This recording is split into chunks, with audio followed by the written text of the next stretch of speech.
रवि एक 10 साल का चंचल और शरारती लड़का था। उसकी मम्मी हमेशा उसे पढ़ाई करने के लिए कहती रहती थीं और पापा भी उसे अनुशासन में रहने की सीख देते थे।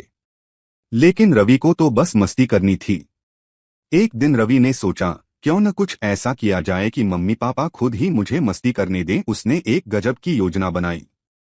रवि ने इंटरनेट पर खोजबीन की और पाया कि दुनिया में कुछ जगहों पर लोग बिना किताबों के पढ़ाई करते हैं, केवल खेल और मजे से। उसने तुरंत ही अपनी मम्मी को आकर कहा, मम्मी, मैंने एक बहुत बड़ा राज पता कर लिया। मम्मी चौंक गईं, क्या हुआ बेटा?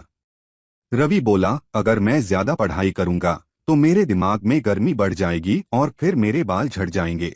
मम्मी ने उसकी तरफ घूरकर देखा, तूने ये बकवास कहाँ से सीखी? रवि तुरंत बोला, विज्ञान में पढ़ा था। ज्यादा सोचने से दिमाग पर लोड बढ़ता है। और फिर मम्मी को समझ आ गया कि बेटा फिर कोई चालाकी सोच रहा है। उन्होंने प्यार से कहा, अच्छा ठीक है, फिर मैं पापा से कहती हूँ कि वे भी ऑफिस का काम बंद कर दें, क्योंकि ज्यादा काम करने से उनके बाल भी उड़ सकते हैं। रवि ने सोचा कि पापा को अपनी बात से राजी कर लेना आसान होगा। वह पापा के पास गया और बोला, पापा, अगर मैं ज्यादा पढ़ूंगा तो मुझे स्ट्रेस हो जाएगा और डॉक्टर ने कहा है कि स्ट्रेस से बच्चों की लंबाई रुक जाती है। पापा ने चश्मा ठीक किया और मुस्कुराते हुए बोले, वाह, फिर तो ठीक है बेटा, अब से तुझे स्कूल छोड़कर केवल जिम भेजेंगे ताकि तू लंबा हो जाए। रवि का सारा प्लान धड़ाम हो गया।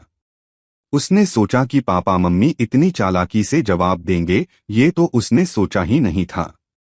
रवि समझ गया कि मम्मी पापा के सामने उसकी चालाकी नहीं चलेगी।